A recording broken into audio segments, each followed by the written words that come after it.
Yeah, I will email you the accurate link. Your dad just sent me your email address, so after this, I'll send you the right link so we have it. Okay. Um, so are you still moving forward with Harvard CS50? I am. I've been a bit slow on it though, but this week I will be very active on it. Okay, well, it's summer. You deserve to take it easy during summer. Are you, I know I just looked at it and there's a lesson 0 on Scratch and a lesson 1 on C. Are you on lesson 0 with Scratch or did you get to lesson 1 on C I'm just finishing up my project on lesson one or zero. with Scratch? Yes. Got it. Got it. So know that and first of all, is the project hard or not too hard? Well, it's not too hard. You have to create something in Scratch that are within a few requirements. Got it. Um, yeah. And you've done earlier projects in Scratch, and this is not too much harder than earlier projects? Yeah, I took a course on Scratch a few years ago, so I'm familiar with most of it. Got it. And then now that you know Python and you know Scratch, so next week you'll get into C. But I thought, given that you know two programming languages, Scratch and Python, how are they similar to each other and how are they different from each other? Well, Scratch has a lot of the same things as or attributes as Python. It's just hard coded into blocks that you can move around easily. You don't have to type anything in. You just make you might have to just create an input or something, fill in the blanks to some blocks. Like if you're gonna have your sprite say something, you need to tell it what it's gonna say. Mhm. Um, it has variables, functions, moving because most of the time you move sprites, which are the actors. That yeah, and it has. I mean, some of it's different. Some of it I haven't really done in actual Python, but most of the basics are very similar. Mhm. Would you say that in general, there's kind of an abstract structure, a background structure that is mostly similar, and then the kind of way it looks up front is more different? Does that kind of abstract in the background and up front distinction make sense? What do you mean in the background? Good question. I didn't know if that was the best way to say it. What I'm thinking of is I looked at Scratch many years ago, so my Scratch familiarity is not very good. But for instance, I think of most programming languages often have some kind of if-then structure or loops. Do both Scratch and Python have if-then and loops?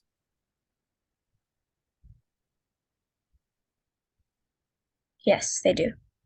So that's what I'm thinking of in terms of abstract. They do. And I'm saying abstract because presumably, especially because Scratch has a visual language, the way it looks to do if then in Python and Scratch kind of looks different on the front, but kind of the logic in the background is very similar. Does that make sense? Yes. So that's why I think and I think actually realizing that there are logical similarities in the background. I think of programming and computation as about those abstract structures.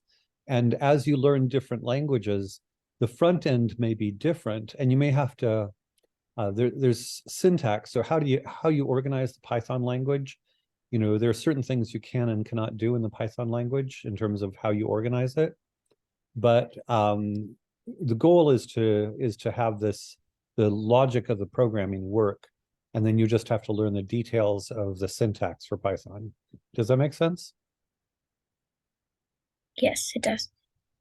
Are there any, because I don't know Scratch, are there any differences that you can perceive in the kind of abstract structure of Scratch versus Python? Or as far as you know, do they seem pretty similar? I mean, they're pretty similar, except, I mean, in Scratch, there's no really formatted text area, so you can place different chunks of code wherever you want. It's not very organized that way, Mhm. but you do have to arrange the blocks in a similar order if you want to connect them as to Python. Got it.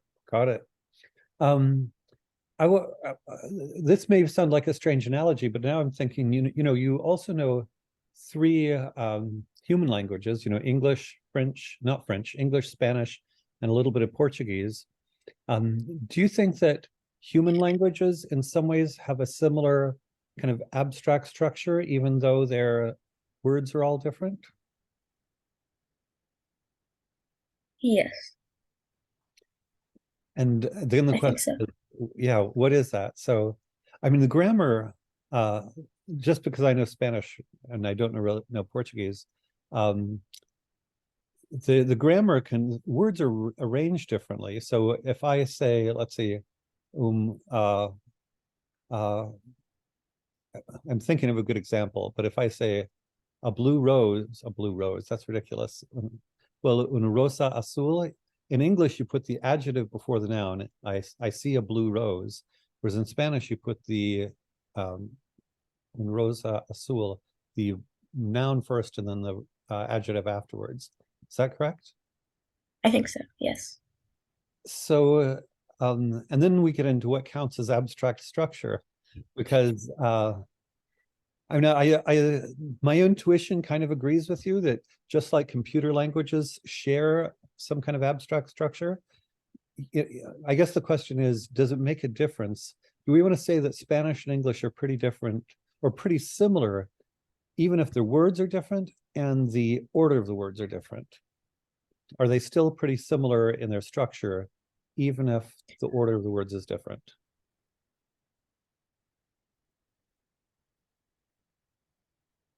Yeah, I think they're similar and different in both ways.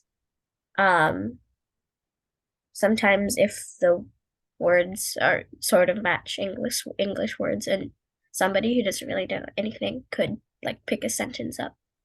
Um, so it is similar, but in some ways different also. How would you describe the ways in which Spanish and English are similar?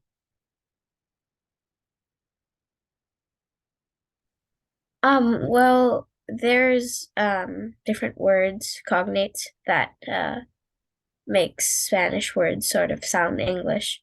Mhm. Um, and then using those words in the structure of a sentence. Um, if you know some basic words, then you can piece together a sentence pretty easily. So, would you say that the grammar of English, do you need to tell your dad something? I see you turning away. Do you need to pause and say something? Uh, Sort of. My connection is weird, so you're freezing a little at moments, and sometimes it's better when I use his Wi-Fi.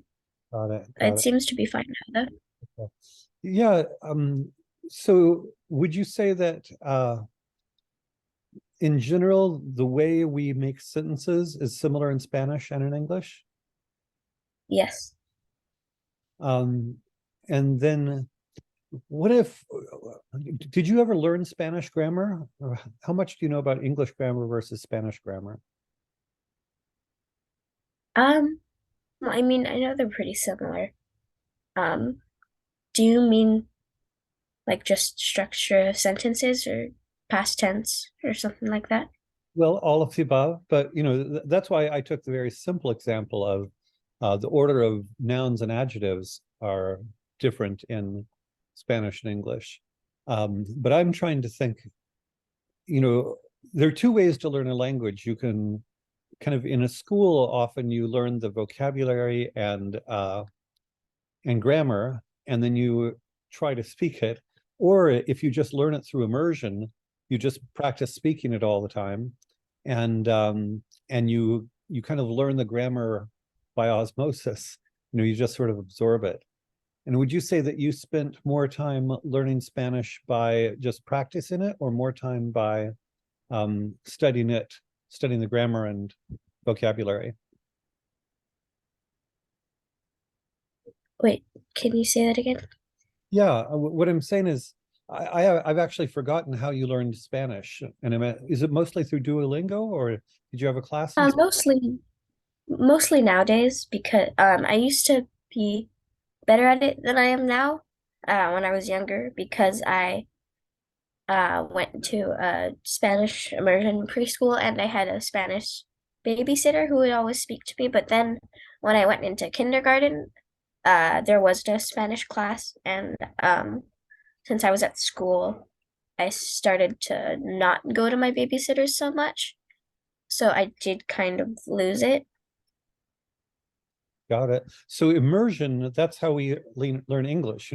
We're raised in households where our parents were speaking English, everybody around us was speaking English. So we didn't need to be taught English. We just absorbed it through environment. And it sounds like that's how you learn Spanish mostly or entirely, correct?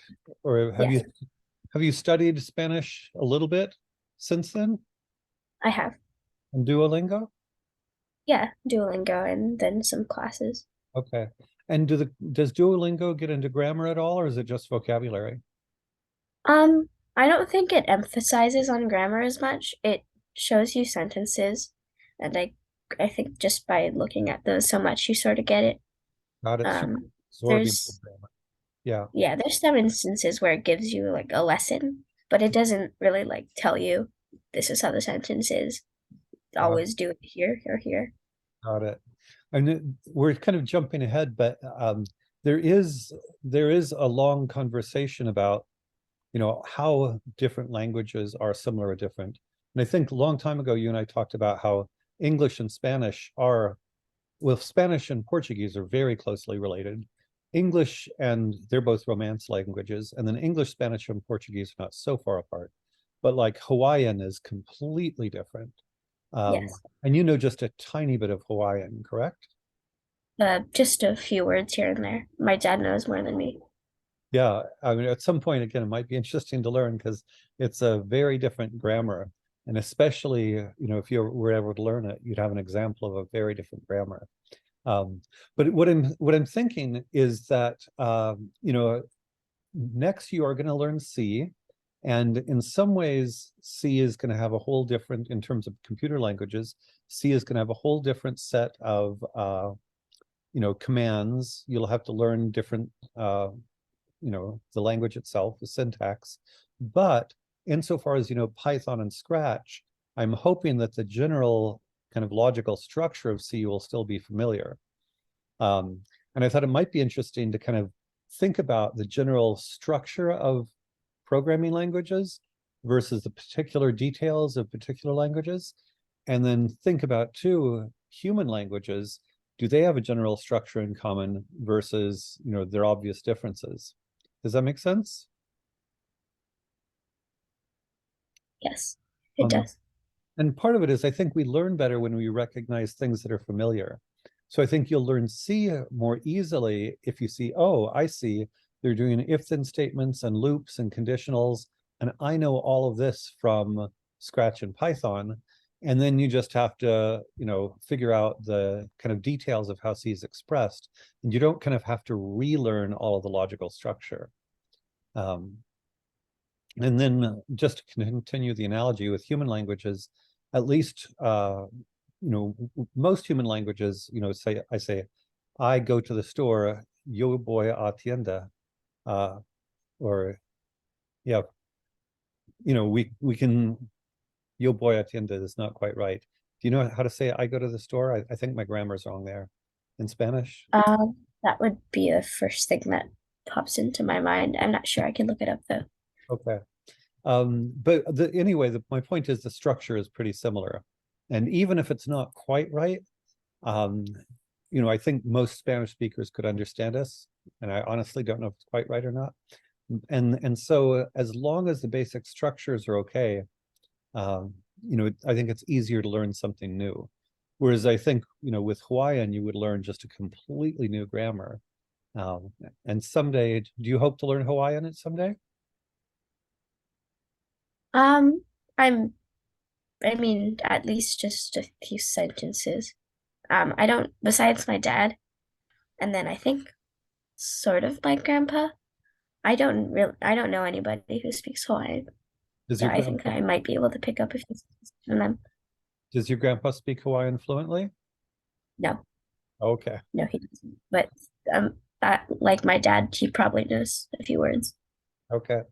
Well, yeah, in which case maybe it's not a project you'll do. But yeah, at this point, let's keep it short, but I want you to think about kind of the abstract structures that are similar across both computer languages and human languages, and then how the details are different.